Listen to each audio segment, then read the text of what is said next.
بسم اللہ الرحمن الرحیم۔ السلام علیکم ناظرین، اس امید کے ساتھ کہ آپ سب ٹھیک ہیں اور اللہ تعالی ہم سب پر اپنا فضل و کرم رکھے، آمین۔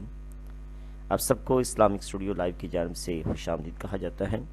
ناظرین، اس امید کے ساتھ کہ نہ صرف آپ اس ویڈیو کو پسند کریں گے بلکہ اپنی قیمتی آراء سے بھی نوازیں گے، تاکہ ہم آنے والی ویڈیوز میں آپ کی قیمتی آراء کو شامل کرتے ہوئے مزید بہتر سے بہترین کی طرف سفر کریں۔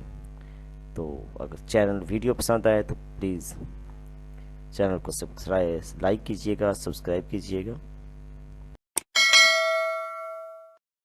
اپنے شروع سے لے کر آج تک اپنے ماحول کو جاننے کے حوالے سے متلاشی رہا ہے، تو اس کے ذہن میں طرح طرح کے سوال آتے ہیں، جن میں سے ایک سوال یہ بھی ہے کہ ہماری پاکیزہ چیزیں اللہ تعالیٰ نے کیسے بنائیں۔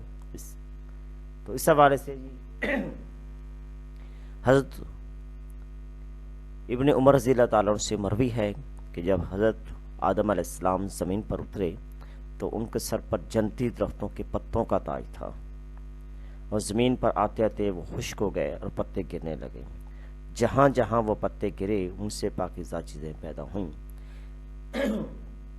یہی وجہ ہے کہ ہندوستان میں دنیا میں سب سے زیادہ میوے اور مسالہ جات پائے جاتے ہیں۔ ان کے یہ جنتی پتوں کی برکت ہے کہ اللہ تعالیٰ نے سرزمین ہند کو پاکیزہ چیزوں سے نوازا۔ عظیم ابن عباس رضی اللہ تعالیٰ عنہ سے روایت ہے کہ آدم علیہ السلام جب جنت سے نکلے تو جس چیز کے پاس سے گزرتے اس کے ساتھ دل لگی کرتے اور ان سے کچھ لے لیتے، پھر سرزمین پر اترے اور تمام چیزیں بھی ساتھ لے کر آئے۔ یہی وجہ ہے کہ ہند میں میوہ کی کثرت ہے۔ دنیا کی خوشبو کی وجہ۔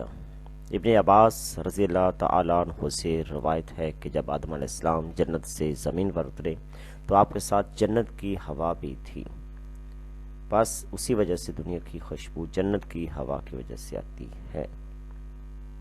تو ناظرین، یہ ہم نے چھوٹی سی ویڈیو مختلف روایات سے اخذ کرنے کے بعد آپ تک پہنچائی ہیں، جو کہ باقاعدہ سند کے ساتھ ہیں۔ اس میں کسی قسم کا کوئی اپنے پاس سے ہم نے آمیزش نہیں کی۔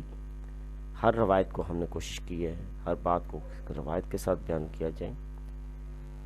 تو امید ہے کہ آپ اس ویڈیو کو پسند کریں گے، لائک کریں گے۔ فی امان اللہ۔